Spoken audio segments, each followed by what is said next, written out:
Tonight on Dateline Abuja, we continue our coverage of the nationwide strike by resident doctors, with a focus on the claim made by the FCT chapter that they will continue to down tools until they see physically the implementation of their demands.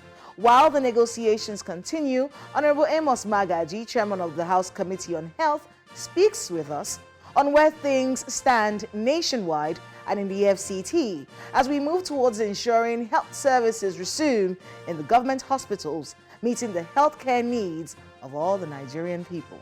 This is Dateline Abuja.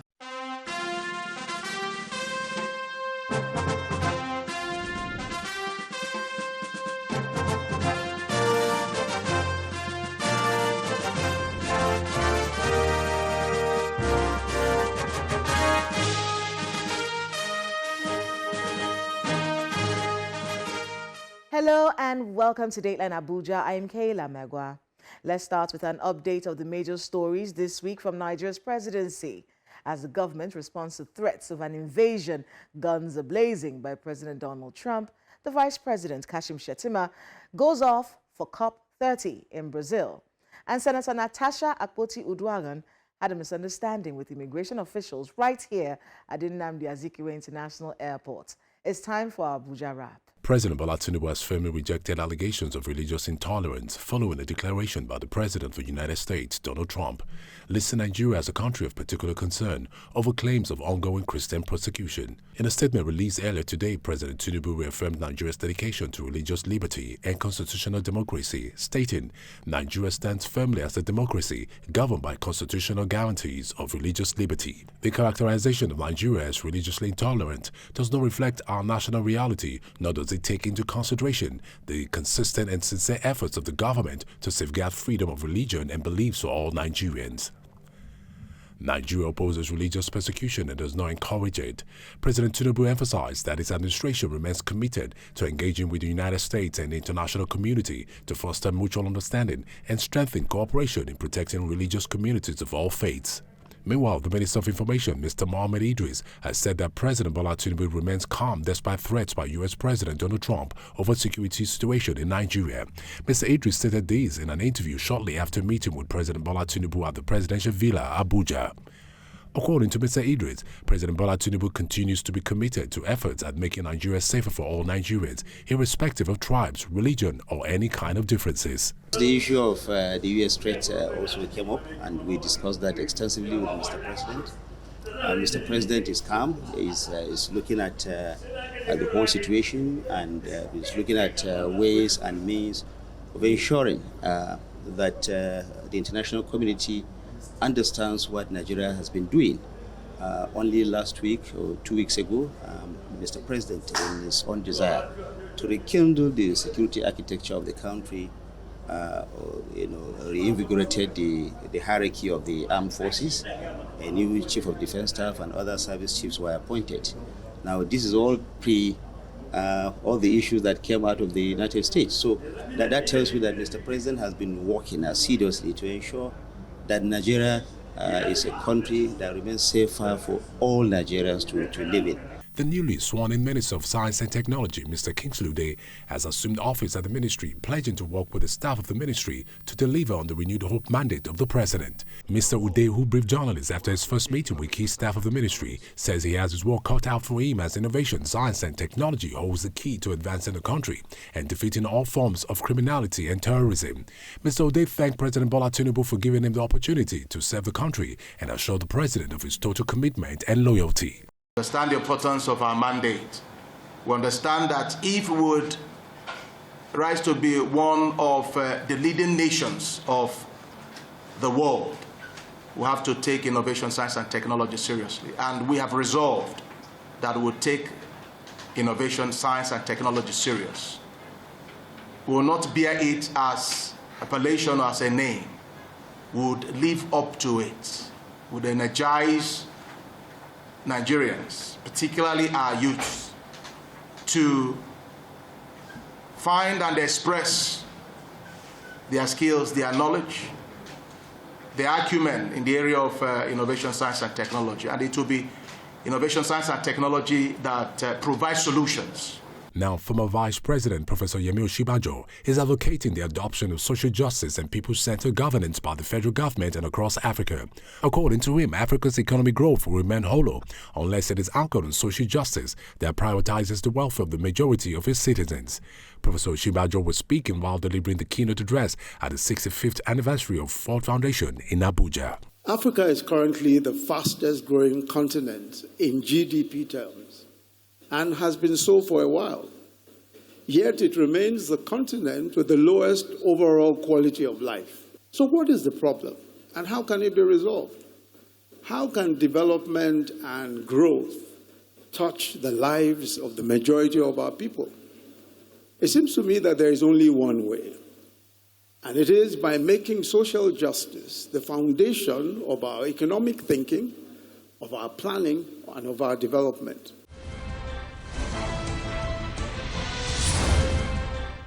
Welcome back. Let's get right into it. Negotiations have started, and the government is asking the resident doctors to go back to work, as the current administration has shown its good intentions to address all 19 demands put forward by the striking doctors. Mr. Ishaq Salako, the Minister of State for Health, who addressed the news conference in Abuja, said the federal government has so far released over 40 billion naira to address various areas of the healthcare workers. Will the doctors listen? Will they want to see the alerts first before going back to work? Also, remember that FCT resident doctors say they will not go back to work till declarations become approvals and approvals become disbursements, and those disbursements can be seen physically. Please watch this.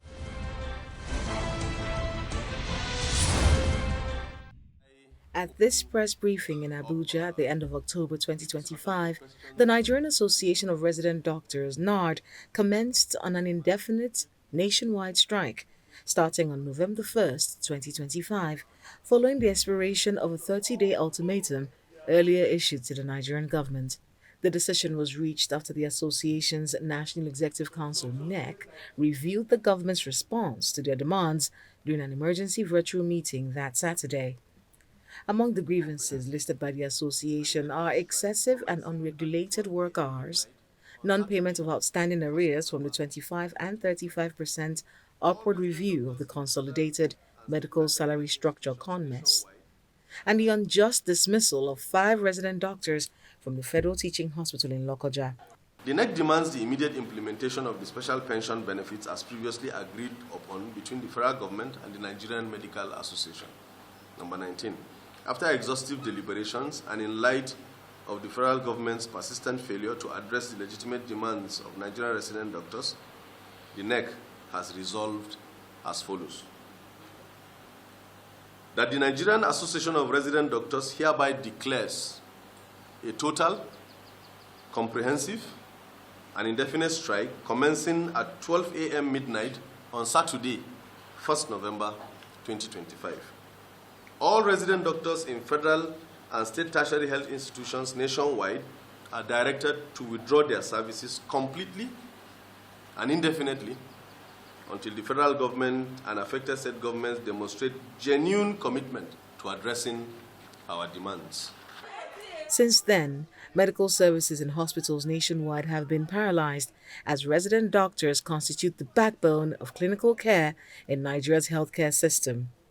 The Federal Capital Territory Administration's Mandate Secretary, Health Services and Environmental Secretariat, Mrs. Dolapo Fashawe, speaking during an enforcement exercise to tackle non-compliance of rubella and measles immunization across the nation's capital, appealed to health workers in the FCT to be patient with the present administration, as all is being done to meet their needs. I want to use this opportunity to appeal to the doctors in FCT. The frank truth is that no doctor anywhere in the world can be adequately enumerated for the kind of work we do. We are here on a Sunday. Bankers don't go to work on Sunday. The hospital is one place that the lights do not go off, and there's a doctor every time. So we cannot remunerate you adequately enough. Recently, the Federal Capital Territory Administration procured a total of 12 units of ambulances for 1,741,500,000 naira. Briefing the media after the FCT Administration Executive Council meeting, which was presided over by the FCT Minister, Mr. Nyesom Wike, Dr. Fashawe described the initiative as one that will greatly improve emergency response in the FCT and called on all residents to always call up the FCT emergency line when necessary. FCT will get 12 brand new ambulances. These ambulances are according to international standards and technical specifications. They have been delivered and will be commissioned soon. The essence of this is, with the good roads we have, it makes it easier for us to get into the suburbs. A journey that would have taken 20 minutes now takes 5 minutes.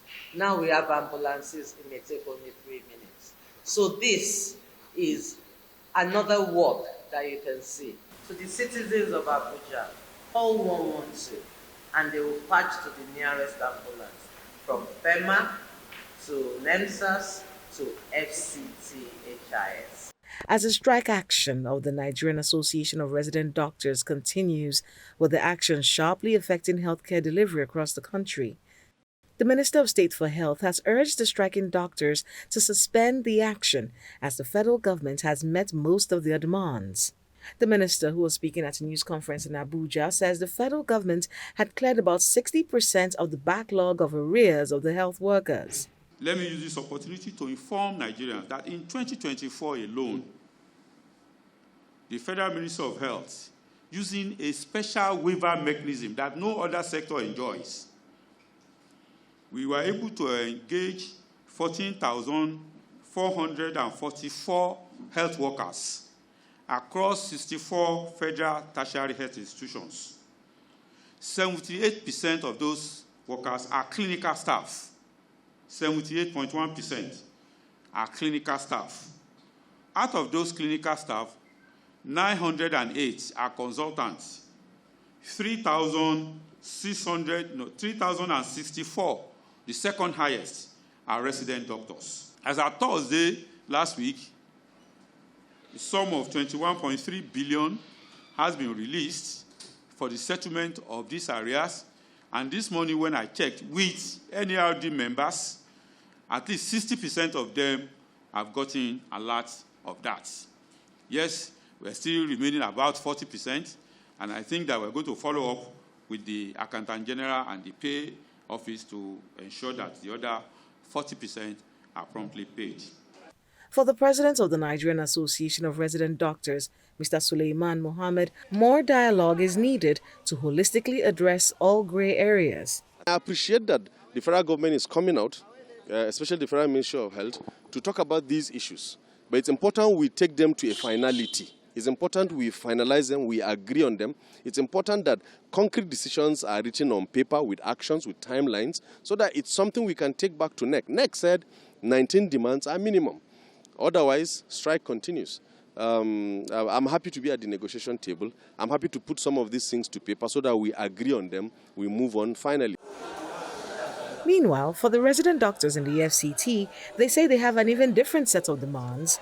And even if the national body heeds these calls and ends their strike action, they will continue their strike in the FCT until their demands are physically met. We sought the approval. I was shown the approval. Approve this, approve that. And for 5 weeks, it's not been done.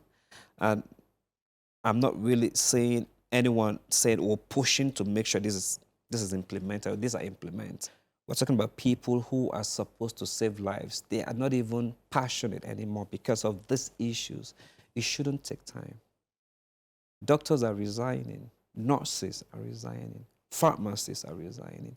And then you want to apply some rules that we know are not helpful.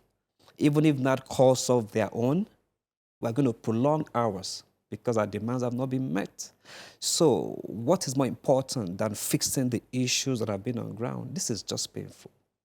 The FCT resident doctors are demanding the immediate payment of salary arrears, the immediate recruitment of doctors, payment of the 2025 Medical Residency Training Fund, unexplained deductions in monthly salaries, immediate release of timelines for promotion exercises, conducive working conditions, urgent renovation, equipping, and upgrade of FCT hospitals, payment of outstanding hazard allowances, amongst other demands. It is hoped that the government and the unions can address the issues on time to ensure doctors resume work and mitigate the difficulties experienced by Nigerians looking for healthcare services.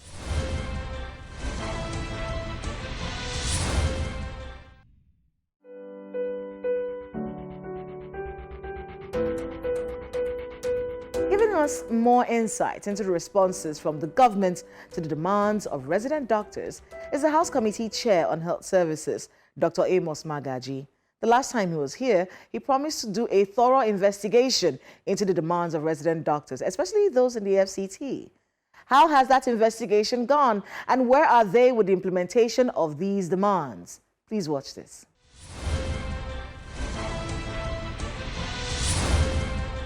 Honorable Amos Magaji, welcome again to Dateline Abuja. Thank you, Kayla, for having me. All right, so let's start with where we stopped the last time. Yeah. You said you were going to go around the FCT hospitals. There were some hospitals that we mentioned. The resident doctors in Abuja had pointed out some issues with some particular hospitals. You said you were going to go see those hospitals. Have you seen them, and what's the update? Sincerely, I've seen a couple of hospitals in FCT. And even the Wuse General Hospital, I had an interaction with the MD of the hospital and some of the hospital outside the city center. I've also sat with the ARD officials in FCT. We had a meeting with them on Friday last week, where we discussed extensively. And there are also some issues that were not mentioned in our last meeting that they brought out to my understanding. And we are picking it from there. We had some discussion where to start from, where to go. There were people that I believe that I was to, if I visit them or talk to them, we'll be able to get an opportunity to advance things in the hospital. But I later discovered that some of them might not even be able to do anything. So we're scaling our investigation or discussion higher. How did you feel about the facilities in the hospitals that you checked? Yeah, to be sincere, many of the hospitals in Abuja, and then you see one of the problems that when those hospitals were cited in Abuja, there were no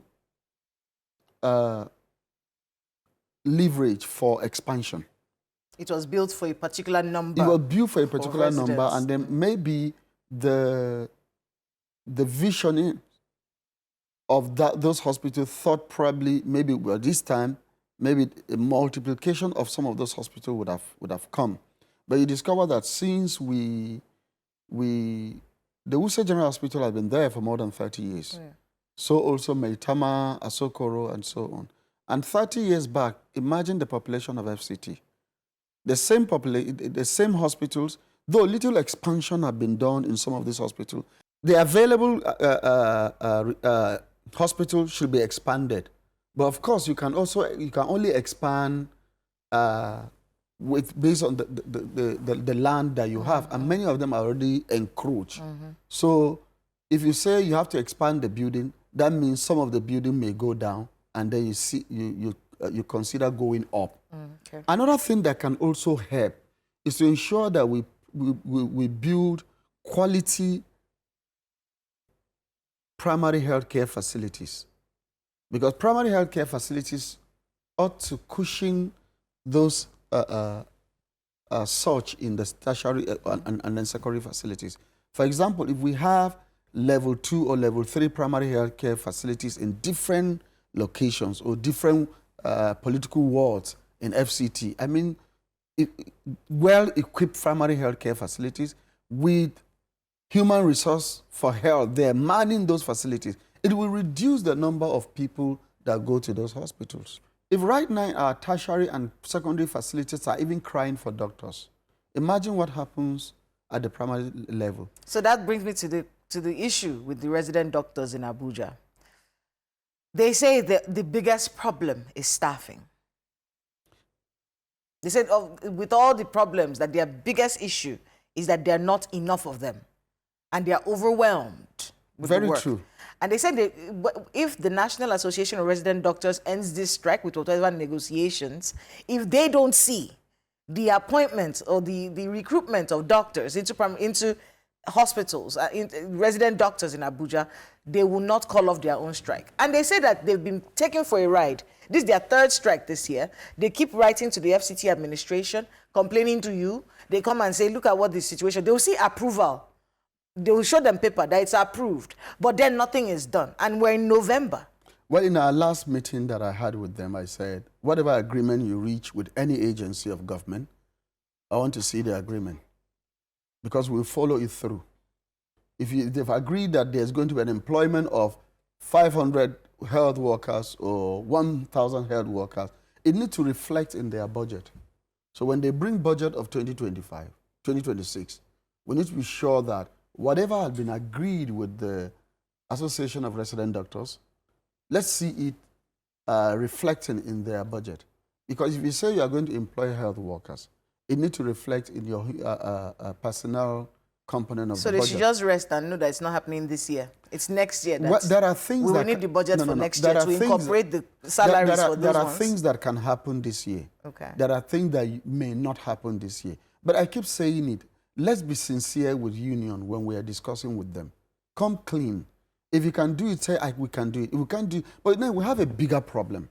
And that's, even if today we say we want to recruit doctors, where are we going to get them? And that's why I asked the ARDs. I say, be sincere to me. If FCT decides today that we are going to recruit 500, 300 doctors to man the primary health care, the secondary facility, and the tertiary health care in FCT, are we going to get them? The answer is no. Doctor finish immediately from school. He goes to house job. After the house job, some of them right from house job, they're already writing exam to go out. Oh, is that the issue? Yes. Okay. Some of them from school, they're already writing exam to go out. And it's clear it's about the salary. A medical officer in Nigeria, straight from a house job, some of them earn maybe between 250, 300,000. But just UK here, 6 hours by flight. Some of them earn over $30,000 per annum. So if you are earning like 300,000 in a month, at the end of the year, maybe the doctor is going home with probably less than 4 million. 4 million naira. I've pleaded with them. And I said, some of the things you have asked for, you may not be able to get. You can't get all of them now. But as the negotiation is going on, we'll discover. I'm also meeting with them. We'll see, but we'll meet with the executive to see what can be done now. But if you say 5 naira will be added today, let's add the 5 naira today. So that the one we say we'll do it in the next 2 months, there will be trust. I want to thank you very much. Thank you. I know that the negotiations are ongoing and we'll keep tabs with you. We'll make sure that we get them back to work, but then they are insisting that their needs and their demand must be met. But I know physically, that they can't get, they want to see it. They want to see it. But you know that they can't get all of it. No, they can't get all of them. We understand. All right. Some of them may come much later, but what I want is that trust with government. So that if you say that this is coming in the next 2 years, if they believe that it will come in the next 2 years, I believe that they will do. And those that are coming in the next 6 months, make sure that they don't pass 6 months. Okay. Yeah. Thank you so much, Honorable, for being with us on Dateline Abuja, and good luck with all the work you have ahead of you. Thank you very much.